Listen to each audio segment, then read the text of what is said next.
Guys, di sini dingin juga ya ternyata. Iya nih, dingin banget. Gimana kalau kita istirahat di gubuk itu dulu? Gaskan.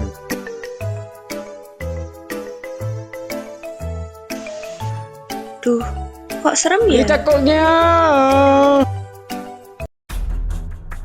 Kita di mana ini? Kok cuma ada kita berdua di sini? Lah, iya juga ya. Kita coba cari yang lain dulu aja. Gaskan. Aduh, pintunya kekunci, Le. Gimana ya? Waduh, gimana ya? Apa nih kok ada kertas? Oh, kita disuruh menjawab pertanyaan dari kertas ini, Pak. Aku tahu jawaban dari nomor 1. Kamu tahu jawaban dari soal sisanya kan? Kayaknya aku tahu deh.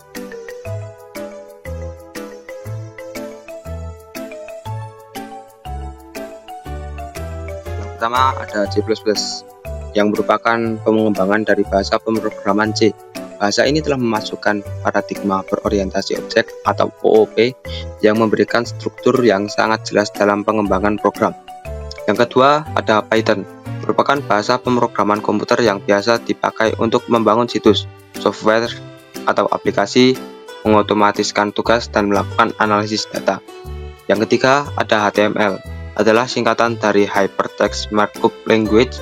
HTML merupakan salah satu bahasa pengkodean atau pemrograman yang digunakan untuk membuat halaman website yang ditampilkan pada web browser. Yang keempat ada PHP atau Hypertext Preprocessor, adalah bahasa pemrograman open source yang umumnya digunakan untuk membangun aplikasi web dinamis dan interaktif. Yang terakhir ada Java, merupakan bahasa pemrograman yang digunakan secara luas untuk pengodean aplikasi web. Bahasa ini telah menjadi pilihan populer di antara developer selama lebih dari 2 dekade, dengan jutaan aplikasi Java yang digunakan saat ini. Jadi untuk menghitung nilai deret Fibonacci menggunakan pendekatan rekursi, kita bisa menggunakan rumus Fn sama dengan Fn-1 plus Fn-2, di mana F0 dan F1 adalah konstanta. Prosesnya adalah jika n sama dengan 0 atau n sama dengan 1, fungsi mengembalikan n. Jika tidak, fungsi secara rekursif memanggil dirinya sendiri untuk menghitung Fibonacci Fn-1 dan Fibonacci n-2. Tambahkan hasil Fibonacci n-1 dan Fibonacci n-2 untuk menghasilkan Fibonacci n. Proses ini berlanjut hingga kasus dasar tercapai. Deret Fibonacci adalah deret angka yang dimulai dengan 1, 1, 2, 3, 5, 8, 13, 21, dan seterusnya. Setiap angka dalam deret ini merupakan penjumlahan dari 2 angka sebelumnya. Jadi, selain algoritma greedy, ada cara lain untuk menyelesaikan masalah penjadwalan tugas, misalnya dengan algoritma exhaustive search. Algoritma exhaustive search yaitu mencari solusi secara brute force dengan cara mencatat semua kemungkinan solusi dan membandingkannya satu sama lain. Algoritma ini pasti akan menghasilkan solusi optimal, tetapi membutuhkan waktu dan sumber daya yang besar. Wow, buku apa ini? Oh, pendekatan rekursi. Pendekatan rekursi itu apa deh? Aku belum pernah dengar. Loh, kamu nggak tahu? Jadi, pendekatan rekursi adalah proses pengulangan sesuatu dengan cara kesamaan diri. Secara spesifik, hal ini digunakan secara umum untuk menjelaskan suatu proses pengulangan objek. Aku jadi penasaran deh, Ca. Kapan ya algoritma greedy cocok digunakan dan tidak cocok digunakan? Jadi gini, algoritma greedy itu kayak orang yang selalu ambil pilihan terbaik yang ada di depan mata tanpa mikir jauh-jauh. Kadang cara ini bagus, kadang enggak.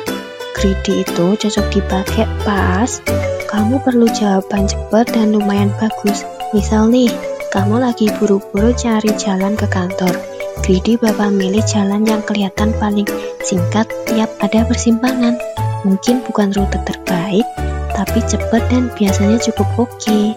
Tapi greedy bisa bikin masalah kalau kamu butuh jawaban yang benar-benar paling bagus. Misal nih, kamu sales yang mau keliling kota dengan rute terhemat. Greedy bisa bikin kamu muter-muter nggak karuan loh. Intinya, greedy itu cepat dan kadang tepat, tapi nggak selalu. Dia kayak orang yang selalu ambil keputusan cepat, kadang oke, tapi kadang perlu mikir lebih jauh. Jadi gitu penjelasannya, Ra. Nah, terus kalau perbedaan metode algoritma greedy sama pemrograman dinamis itu apa ya? Kamu tahu nggak? Oh itu, aku tahu. Perbedaan antara algoritma greedy dan pemrograman dinamis terletak pada pengambilan keputusannya. Kalau algoritma greedy mengambil keputusan langsung tanpa berpikir panjang, sementara pemrograman dinamis mengambil keputusan lebih lama, tapi hasilnya sering lebih bagus karena dipikirin semuanya. Yang kedua, dari hasilnya, kalau algoritma greedy kadang bisa mendapat hasil bagus, tapi nggak selalu yang terbaik. Sementara, pemrograman dinamis biasanya mendapat hasil yang lebih optimal.